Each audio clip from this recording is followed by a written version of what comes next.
YCP ఆవిర్భావ వేడుకలు జగన్మోహన్ రెడ్డి గారి కొత్త వ్యూహం. జగన్మోహన్ రెడ్డి నిన్న ట్వీట్ పెట్టారు. వాళ్ళ పార్టీ పెట్టి 15 ఏళ్ళు అయింది, చాలా ప్రత్యేక పరిస్థితుల్లో పెట్టి నిన్న పెడుతూ ఈ పార్టీ నాది కాదు, జగన్ ఒక్కడిది కాదు, ఇది మీ అందరిది, మీరే నా ధైర్యం, ఈ పద్ధతిలో నిన్న ఒక ట్వీట్ పెట్టారు. అంతకు మించి ఈరోజు పతాక ఆవిష్కరణ చేసి భారీ సమీకరణ వాటి మధ్య ఆయన ప్రసంగం చేశారు.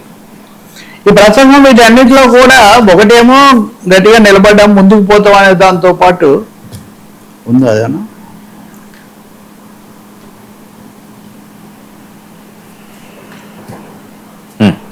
మామూలు కంటే భిన్నంగా కార్యకర్తలతో మమేకం అవుతున్నట్టుగా ఈ పార్టీ మీ అందరిది, వైసీపీ జగన్ ఒక్కడిది కాదు. ఆ రోజున కాంగ్రెస్ పార్టీ తెలుగుదేశం కలిసి అనేక కుట్రలు చేసి మొగ్గలనే తుంచేయాలని ఇవన్నీ చేసినా కానీ మీరు పైన దేవుడు కింద మీరు మీ అందరి దీంతో ఈ పార్టీ నిలబడి ఇలా పెరిగింది, దేశంలోనే ఇది ఒక పెద్ద శక్తిగా తయారైంది అని. అంటే ఒక విధంగా కార్యకర్తలకు దూరం అయ్యారు, లేదా కొంత సలహాదారులు వీళ్ళ మధ్య చిక్కుకుపోయారు, ఇదే చిన్న ముఠాలో ఉన్నారు, ఇలాంటివన్నీ వచ్చాయి కదా. బహుశా దాన్ని దృష్టిలో పెట్టుకుని కావచ్చు చాలా ఎక్కువగా కార్యకర్తలతో మమేకం ఉండడం. రెండోది మొదట్లోనే అరెస్ట్ చేసి కేసులు పెట్టి నన్ను చాలా విధాలు వేధించారు.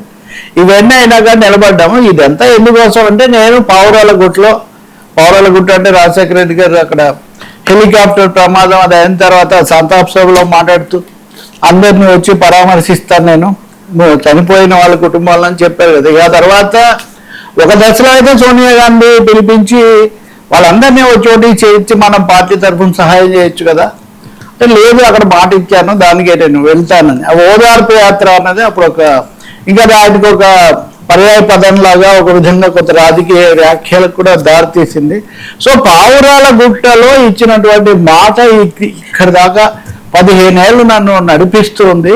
మీరందరూ నాతో ఉన్నంత వరకు ఏం చేయలేము, వీళ్ళకు ఏమీ చేయలేరు ఎవరు, ఈ కుట్రలు వీటన్నిటిని కూడా ఛేదించుకుంటూ ముందుకు పోతాము. చాలా బలంతో ప్రజల సంక్షేమం, ప్రతి దాన్ని కూడా ప్రజల సంక్షేమం, కార్యకర్తలను నిలబెట్టుకోవడం, దాని మీదే ప్రాధాన్యత ఇస్తాను, మీరే నా బలం అని. అంటే మోడీ 2 సార్లు గ్యాప్ ఏమీ లేకుండా కార్యకర్తలకు దగ్గర అవటం, వాళ్ళతో మమేకం అవటం అనే భావం బలంగా తీసుకోవాలని నిర్ణయించుకున్నట్టు కూడా స్పష్టంగా కనిపిస్తుంది. అది బహుశా రాబోయే రోజుల్లో వ్యూహం కూడా కావచ్చు. మొన్న చర్చించినట్టుగా గ్రామ స్థాయి ప్రాంతీయ స్థాయిలో కూడా జోనల్గా కూడా రకరకాల కమిటీలు వేయటం, 7 కమిటీలు వేసి 18 లక్షల మంది క్యాడర్ను తయారు చేసుకోవటం, వీటన్నిటి ద్వారా వైసీపీ బహుశా స్థానిక ఎన్నికల నాటికి ఒక కొత్త దీంట్లో వెళ్ళాలి, కొత్త ఊపులో వెళ్ళాలి. దీనికి తగినట్టే వాళ్ళు ఎవరినో కొత్తగా ఈ మార్కెటింగ్ వీళ్ళని కూడా పెట్టుకున్నారు. గతంలో సంబంధం ఉన్న వాళ్ళను వీళ్ళ పద్ధతులకు అనుగుణంగా, వాళ్ళ పద్ధతులకు అనుగుణంగా వీళ్ళే కాకుండా వీళ్ళ పద్ధతులకు అనుగుణంగా వాళ్ళను కూడా కొంచెం రకరకాలుగా చేసి కొంచెం ఫోకస్, కాన్సన్ట్రేషను, అడ్రస్సింగ్ డైరెక్ట్లీ అన్నది మధ్య బాగా పెంచుతున్నట్టు మటుకు కనిపిస్తుంది. సో 15వ ఆవిర్భావ దినోత్సవం అంటే నిన్ననే మీడియాతో చాలా వివరంగా మొన్న కదా చాలా చాలా వివరంగా నిన్న మాట్లాడారు అన్ని కోణాలు. దాని మీద ఆయన మాట్లాడగానే 3 మంత్రులు చాలా మంది దాని మీద విరుచుకుపడి వాళ్ళ పద్ధతుల్లో చేశారు. సైమల్టేనియస్గా కలెక్టర్ల సమావేశం కూడా, అంటే జగన్మోహన్ రెడ్డి ఇవన్నీ ఏదో ఆలోచన లేకుండా చేస్తున్నారని కూడా మనం భావించలేము. అంటే ఫోకస్ ఎప్పుడు వైసీపీ కూడా సమానంగా ఫోకస్లో ఉండాలి అనే విషయాన్ని తీసుకుంటున్నట్టుగా ఉన్నారు.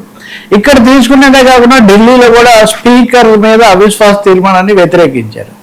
సో ఇప్పటి వరకు వైఎస్ఆర్ పార్టీ పట్ల, జగన్మోహన్ రెడ్డి పట్ల ముఖ్యంగా మోదీ ప్రభుత్వం అంత వ్యతిరేకంగా లేదు, బీజేపీ కూడా అంత వ్యతిరేకంగా లేదు అనే సంకేతాల మధ్య నిన్నేమో వివేకానంద రెడ్డి హత్య కేసులో చాలా ఎక్కువగా జరిగిన దాంట్లోనేమో ఇంకా చాలా పెద్ద, బహుశా ఎన్ని గంటలు స్టూడియోలో మనం చర్చించామో తెలియదు, అది మొత్తం నిన్నటితో అదే అయిపోయింది.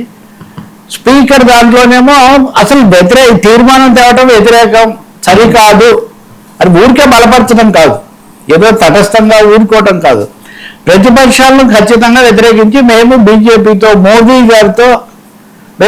గారితో ఉన్నామని చాలా ఖచ్చితమైన సంకేతాలు పంపడం కూడా బహుశా రాజకీయం. అంటే ఈ తాడేపల్లి నుంచి ఢిల్లీ వరకు కూడా జగన్మోహన్ రెడ్డి ఒక వ్యూహాత్మకంగానే ఈ అడుగులు కింద కార్యకర్తలు, పైన మోదీ, పైన దేవుడు అని ఆయన అంటున్నారు. సరే, దేవుడు ఎలాగో పూజించే వాళ్ళకి ఉంటాడు, కానీ కింద కార్యకర్తలు, పైన మోదీ గారి ఆశీస్సులు, ఈ రెండింటినీ కాపాడుకోవాలి అనే పద్ధతిలో వెళ్తున్నట్టుగా కనిపిస్తుంది.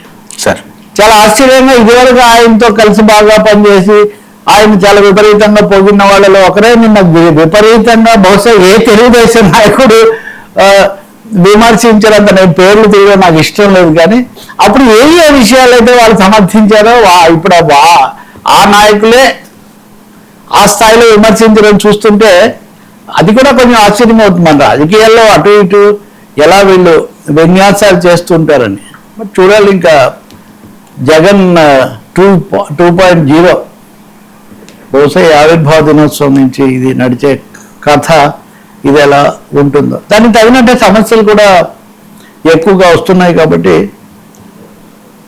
అది కూడా వాళ్ళకు కొంచెం కలిసి వస్తున్న అంశంలాగా ఉంది.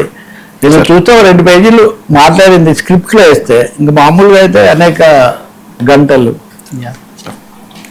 సార్, జనసేన ఆవిర్భావ పిలుపు, పవన్ కళ్యాణ్ తుది మెరుగులపై సస్పెన్స్. ఇప్పుడు జనసేన పిఠాపురంలో జరగాల్సింది నిజానికి ఈ ఆవిర్భావం చాలా కాలంగా ఆంధ్రప్రదేశ్ రాజకీయాల్లో సెంట్రల్ ఫిగర్స్ గా జగన్, పవన్ ఉన్నారు. అంటే ఓట్ క్యాచర్స్, ర్యాలీ, ప్రజలు ర్యాలీయింగ్ పాయింట్స్ లాగా, ర్యాలీయింగ్ ఫేసెస్ లాగా వీళ్ళు ఉన్నారు అనేది నిస్సందేహం. తెలుగుదేశం పార్టీ వాళ్ళ సమీకరణ శక్తి, యంత్రాంగము, వాళ్ళ ఆర్థిక వనరులు, తండ్రి కొడుకులు, వాళ్ళు అవన్నీ ఒక ఎత్తు కావచ్చు, కానీ ప్రజాకర్షణ శక్తి కలిగినటువంటి లేదా పోటాపోటీగా నిలిచిన వ్యక్తులు వీళ్ళు అనుకుంటే, ఇప్పుడు 14వ తారీఖున జనసేనకు రాబోతుండగా